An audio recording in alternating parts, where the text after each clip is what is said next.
પ્રસંગ કેવો બને છે કે ગરડાની અંદર મહારાજ સંતોને ઉપદેશ આપે છે, નિયમ ધર્મની વાત કરે છે. અને સંતોના ત્યાગીના નિયમની વાત કરતા મહારાજ એમ કે છે કે ચિત્રામણની સ્ત્રી હોય કે પછી શિલ્પકામ હોય, પૂતળી હોય, તો પણ એનો સ્પર્શ કરવો નહીં, એમની સામે દ્રષ્ટિ માંડીને જોવું નહીં. આવી વાત સંતના અષ્ટાંગ બ્રહ્મચર્ય સંબંધી ઉપદેશ મહારાજ પોતે સંતોને આપતા હતા.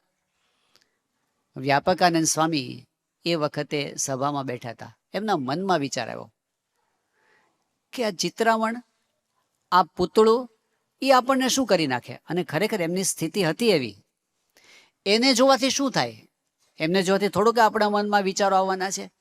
એટલે મહારાજ બોલ્યા, એમણે સાંભળી લીધું, કંઈ જાહેરમાં બોલ્યા નહીં, પણ મનમાં એમ થયું કે ઠીક છે, કંઈ આ કંઈ એટલો ઇમ્પોર્ટન્ટ નિયમ નથી, આવું એમના મનમાં આવ્યું. પછી મહારાજે સંતોને વિચરણમાં મોકલ્યા, જાઓ વિચરણમાં. વ્યાપકાનંદ સ્વામી વિચરણમાં નીકળ્યા અને સુરેન્દ્રનગર પાસે થાન નામનું ગામ છે, ત્યાં પધાર્યા.